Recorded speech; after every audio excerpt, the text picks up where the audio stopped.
Hola nuevamente, bienvenidos a una nueva lección del curso de Introducción a Python. Vamos a continuar con el tema de programación orientada a objetos y el tema particular de herencia.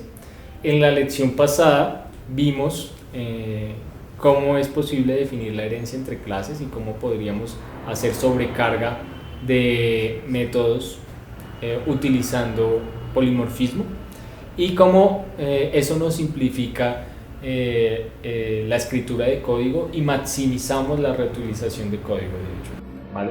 Entonces en esta nueva lección lo que vamos a ver es el método super de Python, que nos permite evitar el llamado explícito a los métodos de la superclase. Es una forma más elegante de hacer llamados a métodos que se encuentran en la clase superior. Entonces, si recordamos del ejercicio pasado, nosotros teníamos tres clases: producto, alimento y libro. Libro y alimento heredaban de la clase superior, en este caso de la clase producto, y lo que estábamos haciendo cuando hacíamos, por ejemplo, sobrecarga del método string era básicamente hacer un llamado explícito a la clase, al método, y también teníamos que enviar, por supuesto, el self, que hace referencia al mismo objeto desde el cual se está llamando el método particular. Ahora, utilizando el método super, vamos a ir a la línea número 120 del mismo script. Utilizando el método super vamos a hacer exactamente la misma funcionalidad, pero reduciendo un poco el tamaño del código que tenemos que escribir. En este caso no vamos a tener que especificar el nombre de la clase superior de la cual yo quiero llamar el método, simplemente llamamos super, y tampoco tenemos que especificar el self, porque ya se ha sobreentendido que se hace la llamada sobre el método actual, sobre el objeto actual que se está invocando, que está invocando el método. Entonces, fíjense, es exactamente la misma funcionalidad. En este caso vamos a definir una nueva clase que se llama el libro 2, hereda de producto, y vamos a definir el constructor, también lo estamos sobrecargando. Antes lo que estábamos haciendo era básicamente llamar directamente a la superclase producto init self y enviamos el resto de parámetros. Ahora ya no es necesario, lo que vamos a hacer es simplemente utilizar el método super punto el método y el conjunto sin el self de atributos del constructor de la clase superior. Fíjense que es una forma reducida de hacerlo, es también un poco más legible, en particular cuando tenemos herencia múltiple. ¿Listo? Entonces super indica que es de una clase superior y va a ir a buscar en esa clase o en esas clases superiores el método init más cercano. ¿Listo? Entonces es exactamente el mismo código, simplemente estamos utilizando, en este caso lo reescribimos con el método super. Exactamente lo mismo sucede cuando estoy sobrecargando el método string. Estoy llamando aquí el super string de la clase superior, en este caso de producto, y concateno con el conjunto de atributos particulares de la clase libro 2, que básicamente es la misma clase libro que vimos en lecciones pasadas, sino que reescrita con el método super. ¿Listo? Entonces, cuando hagamos la impresión cuando creemos un nuevo libro, pero en este caso de esta nueva clase, pues va a tener exactamente el mismo comportamiento que habíamos definido en la lección inmediatamente anterior, salvo que estamos nuevamente utilizando el método super. Entonces lo que vamos a ver en pantalla en este punto 3 es el libro de la clase libro utilizando super, y vamos a ver nuevamente se está llamando se está sobrecargando en este caso el método string de la clase superior, pero estoy llamando también a ese método para que imprima el código, el nombre y el precio del producto, y adicionalmente en la sobrecarga le estoy añadiendo el ISBN y el autor, que son atributos particulares de esta clase libro 2. ¿Listo? Bueno, eso con respecto a la sobrecarga y al llamado de métodos cuando tenemos relaciones de herencia entre clases. Ahora vamos a ver el concepto de herencia múltiple, que realmente no es muy diferente de la herencia simple. Simplemente, en este caso, lo que vamos a hacer es anidar las herencias de diferentes clases. Veamos este diagrama UML que lo ilustra muy bien. Tenemos en este caso 3 clases.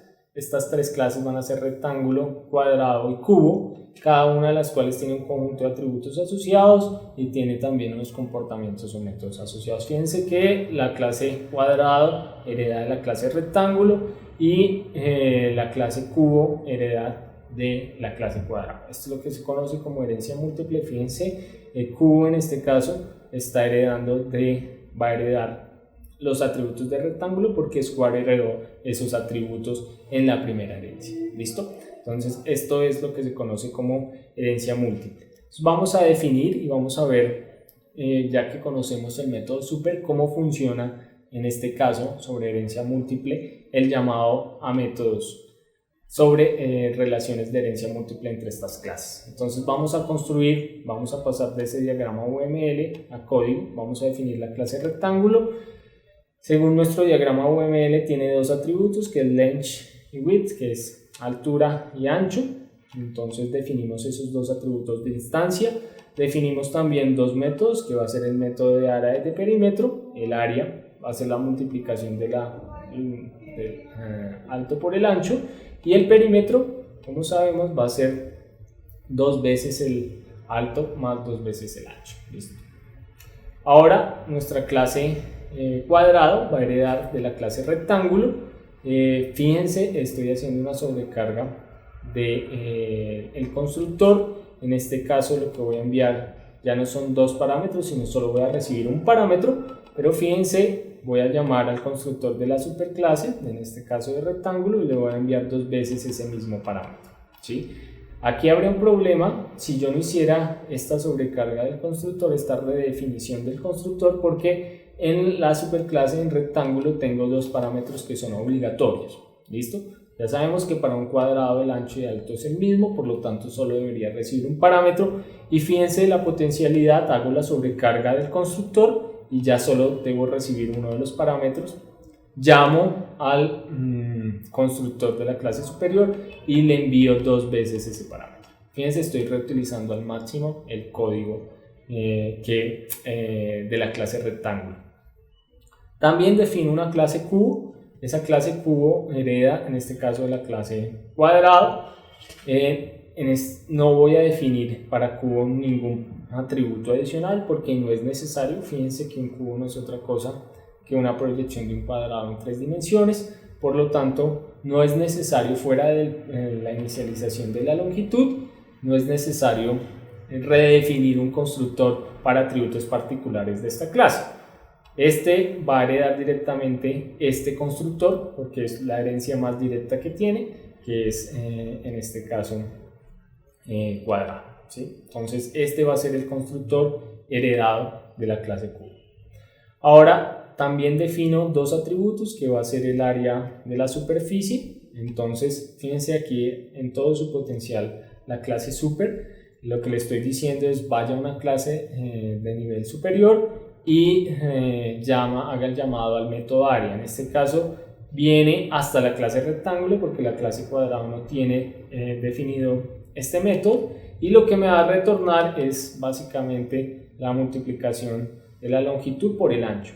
Pero como sabemos, en este caso hereda directamente el cuadrado, va a ser la misma longitud, es un cuadrado. Por lo tanto, aquí lo que voy a tener es la multiplicación, la longitud al cuadrado de uno de los lados del cuadrado. Y voy a retornar esa área por 6, porque un cubo tiene 6 lados, y ya me retorna toda el área de la superficie de este cubo.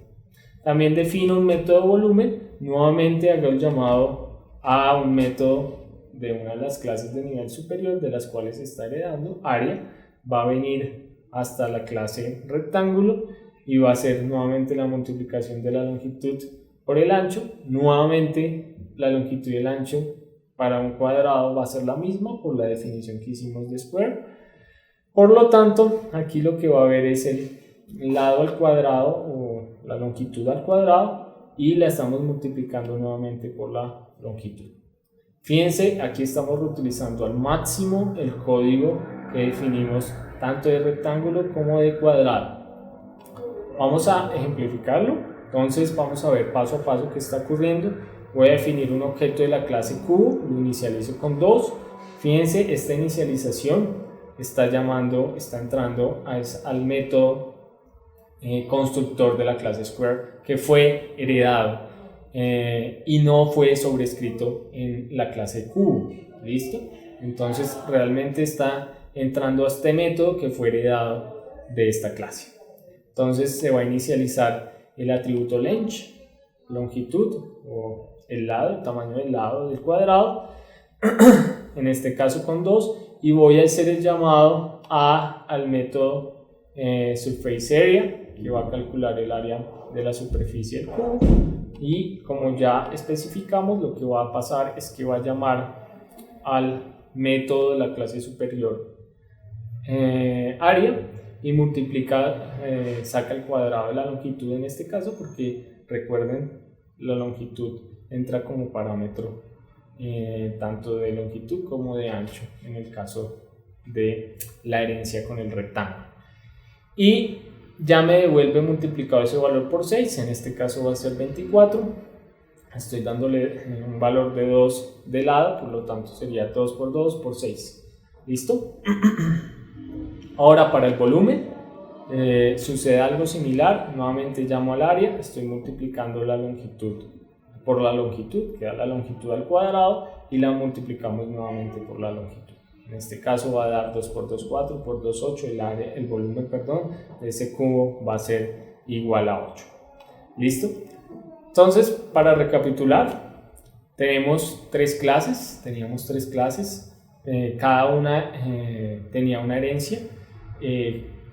La clase cuadrado heredaba de la clase rectángulo, la clase cubo heredaba de la clase cuadrado, y lo que vimos es que nosotros podemos reutilizar los métodos de esas herencias anidadas. Esto es lo que se conoce como herencia múltiple. En cubo, fíjense, yo reutilicé la función heredada de rectángulo, área, aun cuando yo directamente no le dije que heredaba de la clase rectángulo, heredaba de la clase cuadrado, pero por herencia múltiple también cuadrado heredaba de la clase rectángulo, por lo tanto los métodos y también los atributos de la clase rectángulo se definen en este caso en cubo. Bueno, con esto finalizamos los tópicos del curso y finalizamos con todos los tópicos más relevantes de programación orientada a objetos. Ahora, dentro del contexto del curso, ustedes van a tener que hacer un proyecto y diferentes ejercicios asociados a estos conceptos para que los refuercen desde el punto de vista de diseño. Van a partir de un diseño en UML y luego van a construir su aplicación de software que representa ese diseño o que cumple con los criterios de modelamiento. Entonces, muchas gracias por su atención al curso. Espero que les haya gustado este curso de Introducción a Python, que realmente lo utilicen como una herramienta para solucionar muchos problemas tanto a nivel académico, científico, como a nivel ya industrial, donde ustedes pueden desarrollar sus propias aplicaciones. Y hay muchos tópicos que quedaron sin cubrir del curso, muchos detalles, pero ya con los conceptos básicos que ustedes vieron en este curso, ustedes ya son capaces de explorar por su propia cuenta estos conceptos más avanzados y aplicarlos en el desarrollo de sus aplicaciones y de todo el ciclo de desarrollo de software, si así lo necesitan. Entonces, nuevamente de mi parte fue un placer estar de este lado de las lecciones explicándoles los conceptos fundamentales, y espero que continúen su formación en programación y en las diferentes tecnologías aquí en la Sergio Arboleda. Muchísimas gracias y los espero en un curso nuevo.